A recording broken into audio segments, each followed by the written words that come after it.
Hello everyone. Welcome to the Unit 6 content presentation.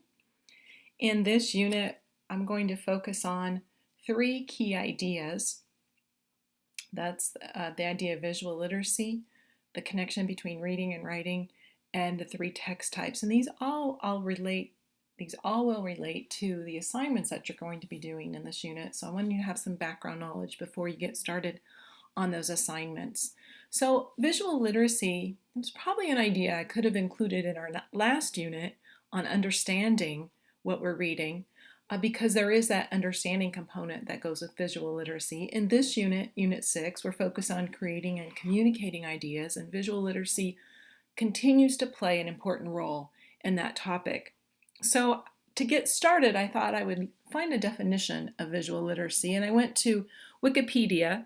It says visual literacy is the ability to interpret, negotiate, and make meaning from information presented in the form of an image. And I think that's a pretty good definition.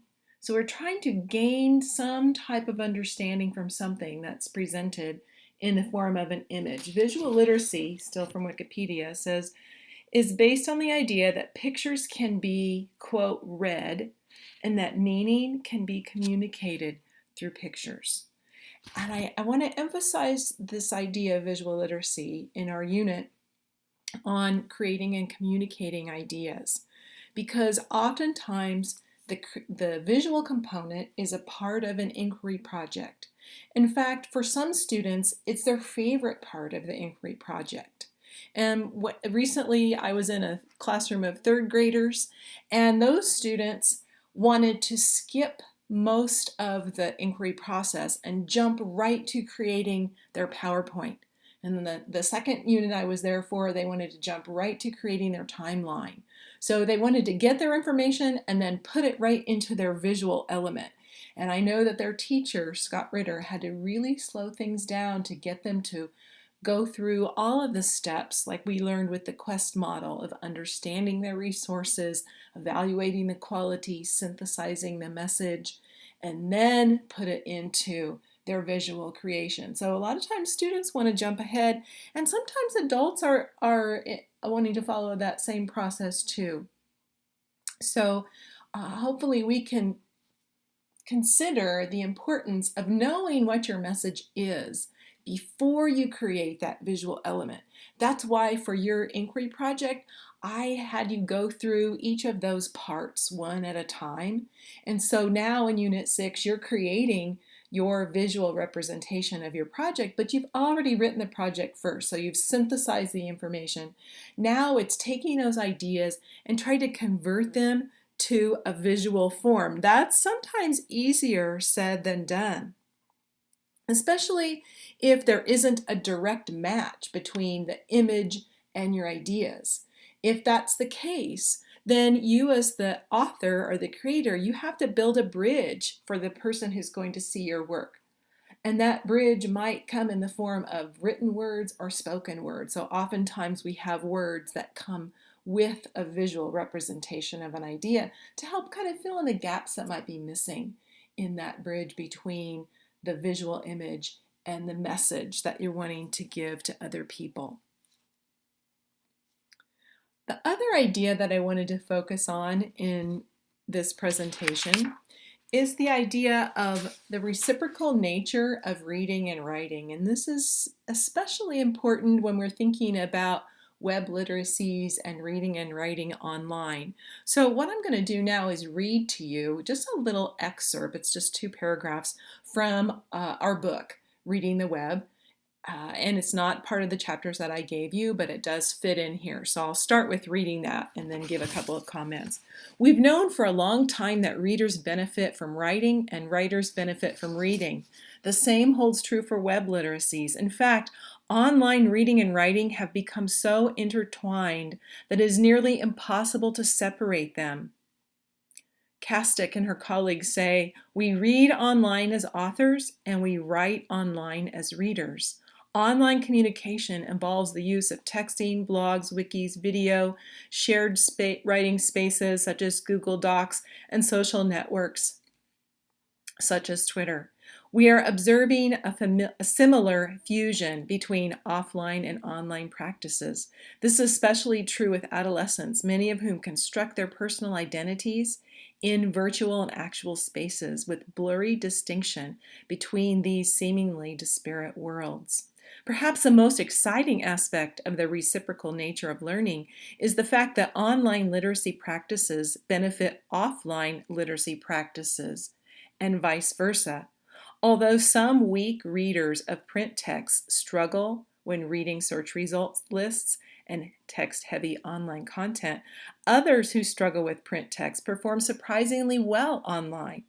We want to, and this is just my own comment here, we want to keep that in mind, that we can't assume because a child struggles with reading print that those same struggles are going to appear when they're reading online. And that's also the case for writing or creating that appears online.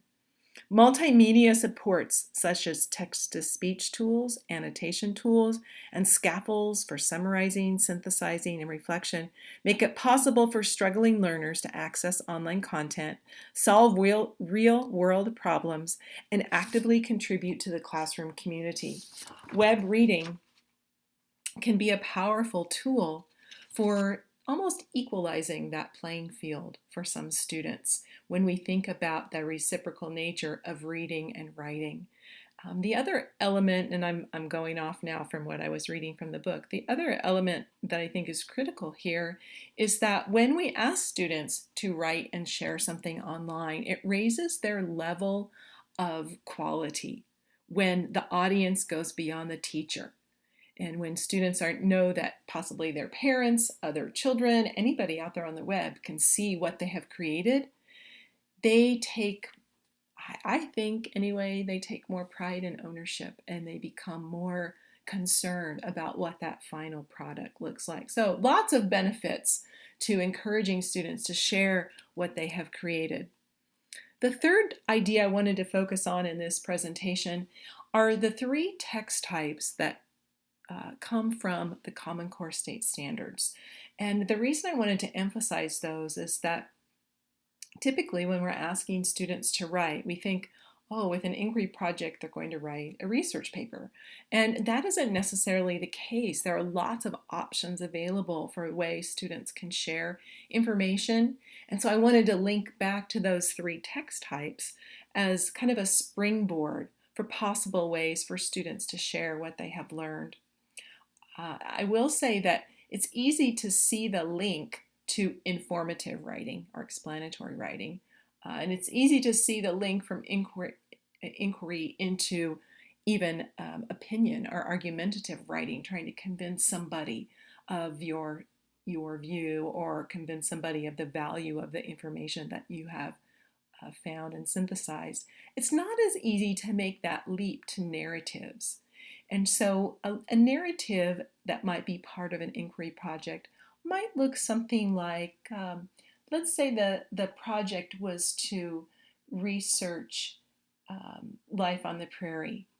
And so a narrative piece of writing might be a journal that is written from the point of view of someone who lived on the prairie or during frontier time and the challenges that they faced, and they describe those in a personal narrative or a journal setting. That might be a way that information from inquiry could be linked into a narrative. So keep a kind of a broader view of narrative rather than just a story with characters, setting, and plot.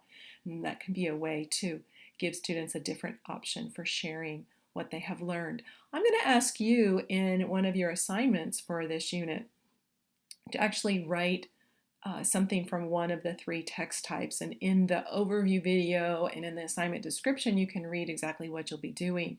But I want you to have that experience of gaining information, synthesizing it, and then sharing with others using different text formats. That's really the goal here, because that's important for students to also have those experiences.